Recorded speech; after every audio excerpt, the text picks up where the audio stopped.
Hey y'all, I'm Rylan. Welcome to my channel.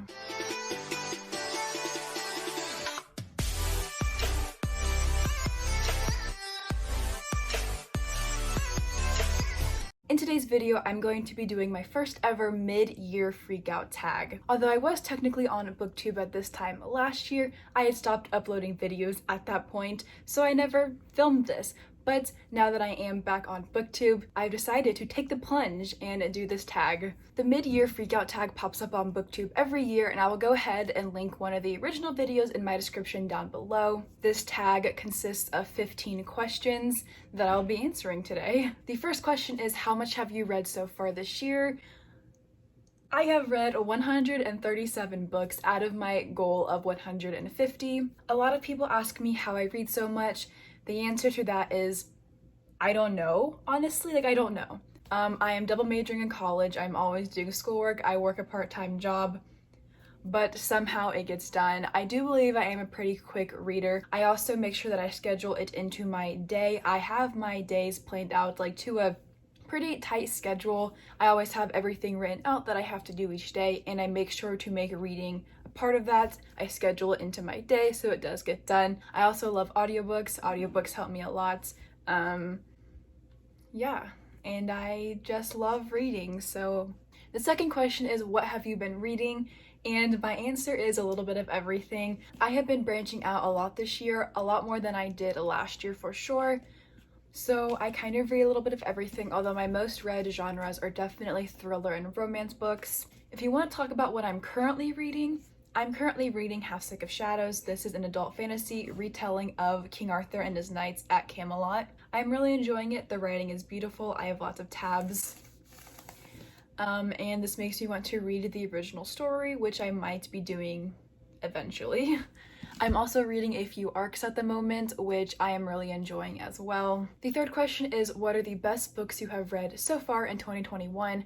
I believe that I have a list of 19 books on my 2021 favorite Goodreads shelf, but for the sake of this video, I narrowed it down to 5. My favorite book of the year so far is The Push by Ashley Aldrain.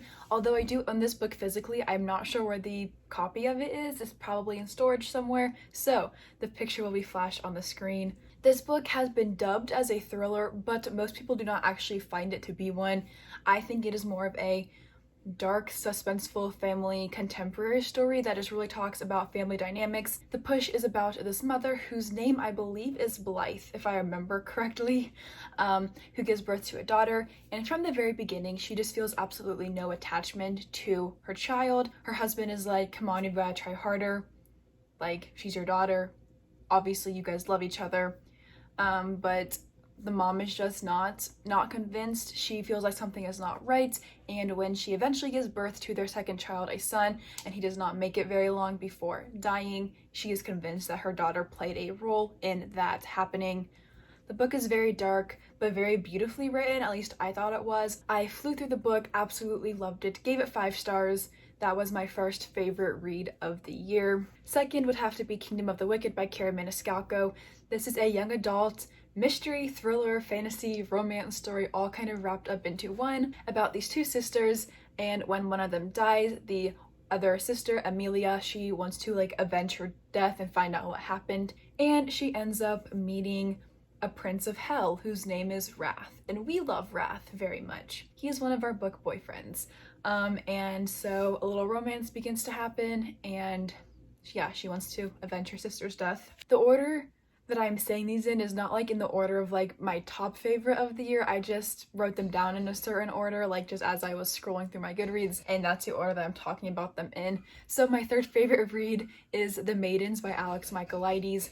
This is a dark academia thriller about this woman named Mariana whose husband died, I don't know, a year ago, I believe, and she gets called back to her alma mater. Is that the term for college that you graduated from? Anyway, her niece goes to Cambridge, and when a murder happens on the campus, Mariana goes to be with her niece and kind of figure out what's going on. She is certain that the murderer is this professor, and she's wanting to prove it and get justice.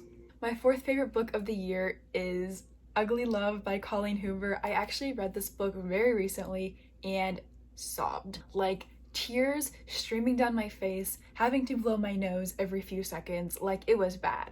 Like, it was bad, but it was so good and so beautiful and so heartbreaking that I couldn't help but give it 5 stars, and of course I added it to my Goodreads favorites shelf. Ugly Love is a romance novel about Tate and Miles, who are living across the hall from each other in this apartment complex. Tate is getting her master's degree in nursing and Miles is an airline pilot, and they enter into this casual arrangement where they can sleep together and there'll be no consequences. Miles tells her right off the bat not to expect anything, and Tate agrees to that. But as they begin to spend more time together, Tate realizes that she has feelings for Miles, and will she be able to get him to feel the same way, even though he says that he cannot love ever again. Beautiful book, would recommend. Probably a little bit toxic, but like, it was so good. It was so good.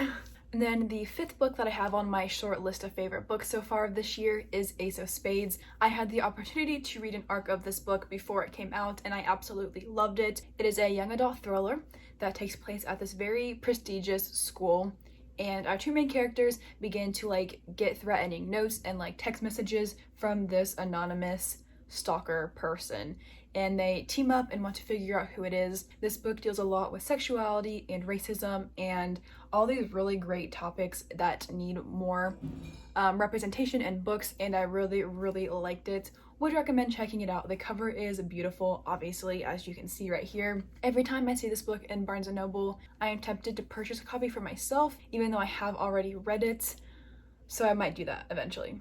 But yeah, it was a really great book, would recommend. The 4th question is the best sequel that you have read so far.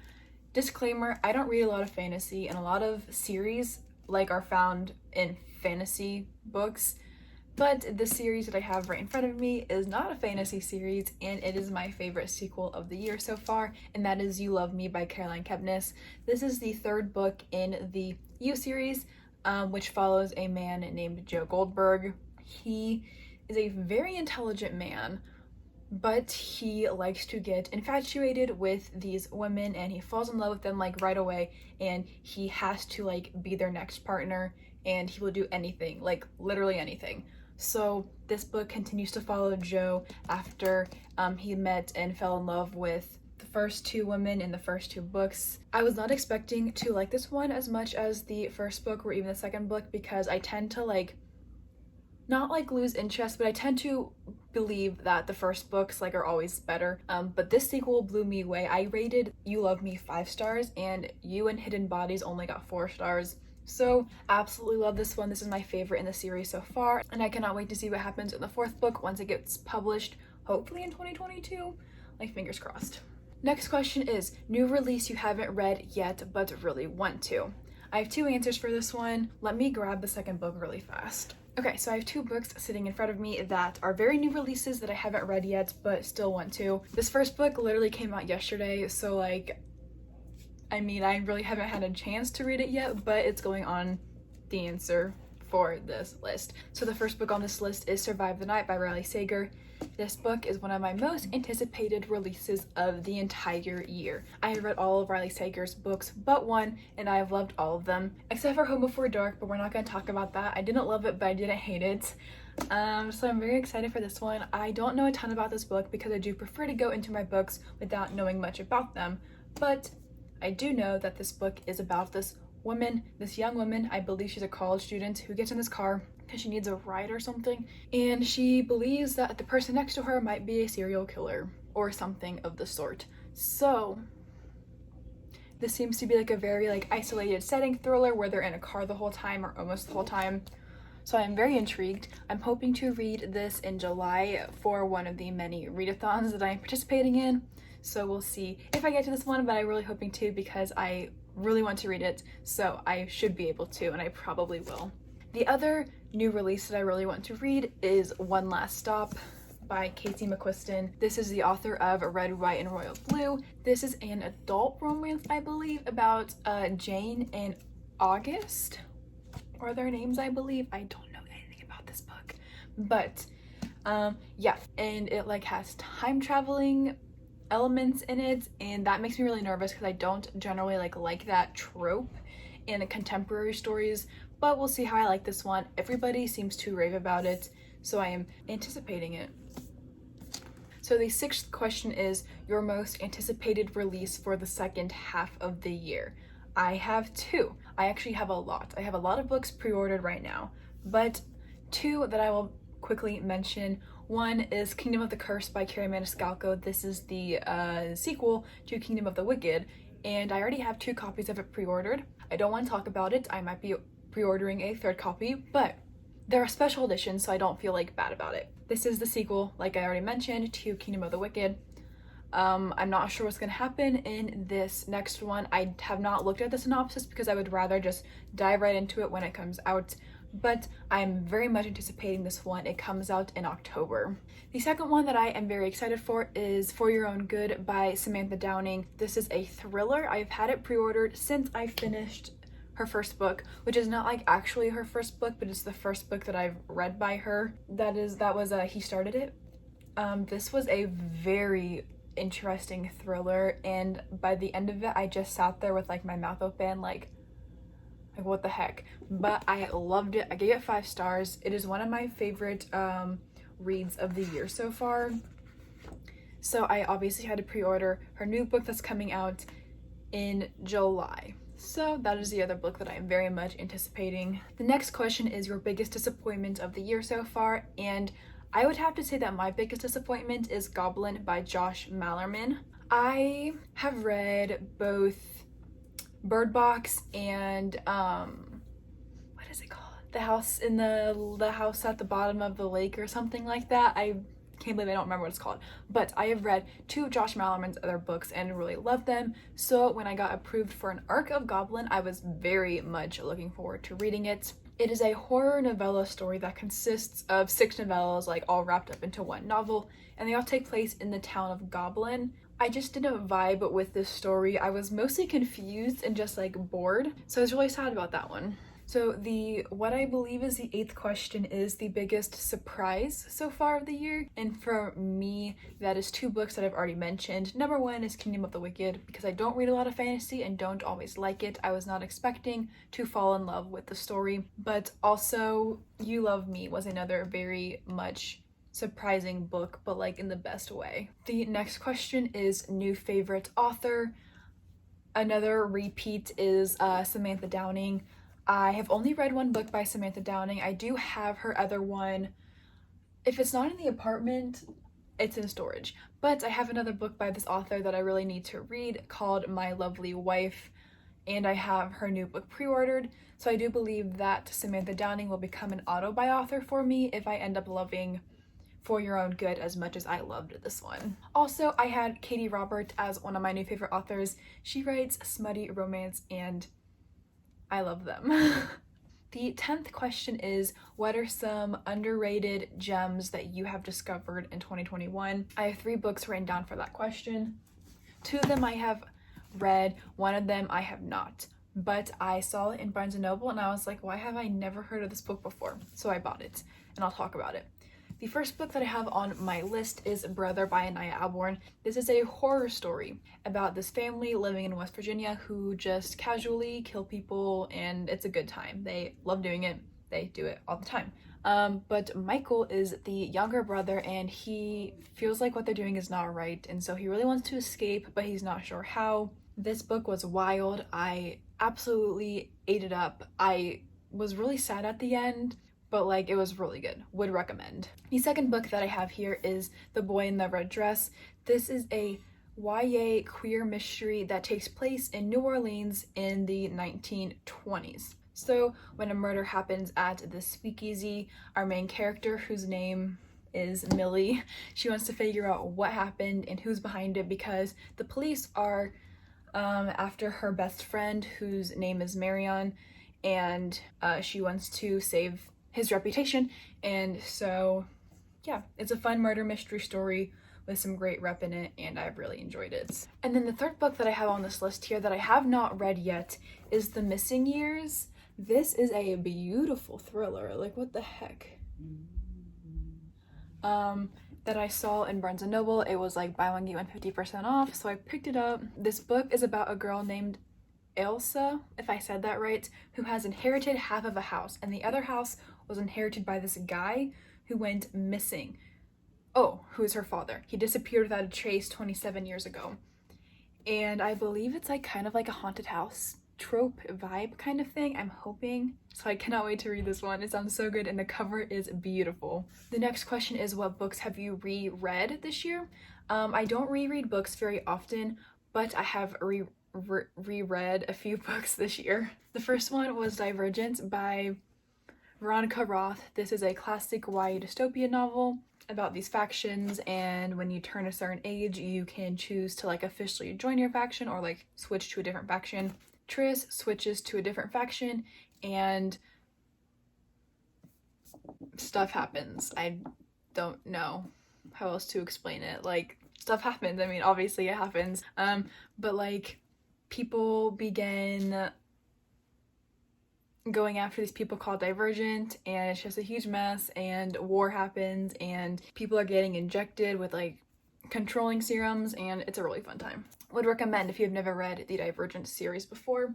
I also reread Insurgent, but it's part of the same series. So I also reread Birthday Girl by Penelope Douglas. This is one of my favorite books ever. I read it for the first time in October last year and reread it in May. This book makes me cry every time I read it. This is a beautiful romance. It's an age gap romance, but Penelope Douglas does a really good job writing it, and I never once like felt uncomfortable with the difference in age between the two main characters. Obviously, I have lots of tabs. This is a very entertaining book. It's a very beautiful book, very steamy book.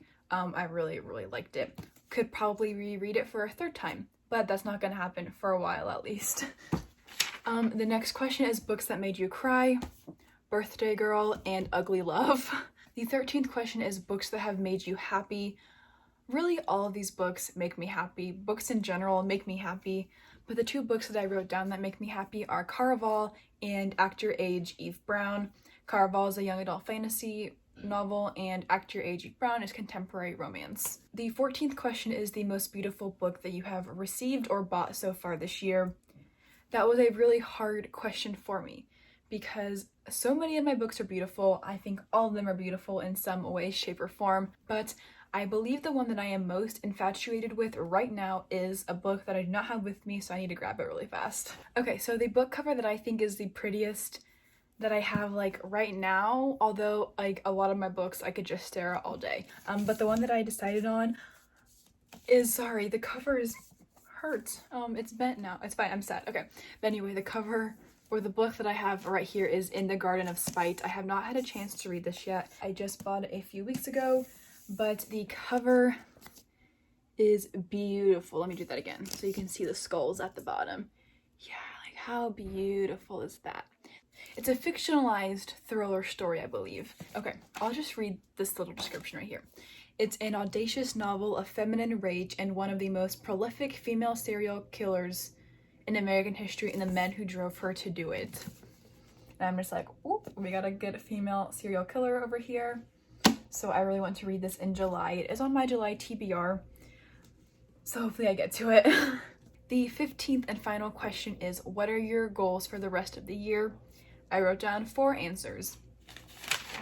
The first question is to catch up on NetGalley. I currently have like 60 NetGalley arcs to read, and my ratio is like 48%, so I really need to get to that. My second one is to just reach my Goodreads challenge. That should not be hard. I should easily be able to get there in July. The third goal that I have is to get more out of my comfort zone. I have been doing very well at that this year, but I would like to keep going and read some more like nonfiction and contemporary / literary / historical fiction novels. The fourth goal that I have written down here is to just be more active on my booktube and bookstagram, because I would love to do a better job at engaging with other people. But yeah, that is the answer to the last question. That is the answer to all of the questions for the mid-year freakout tag. I really hope you all enjoyed this video. I love reading. I love getting to talk about the books that I have loved so far this year. If you've read any of these books that I have talked about, feel free to comment down below. If you also want to do the mid-year freakout tag and haven't yet, consider yourself tagged if you want to do so. I believe that is all I have to say. Thank you so much for watching my mid-year freakout tag. If you like this video, please like and subscribe for more bookish content, and I will see you all in another video.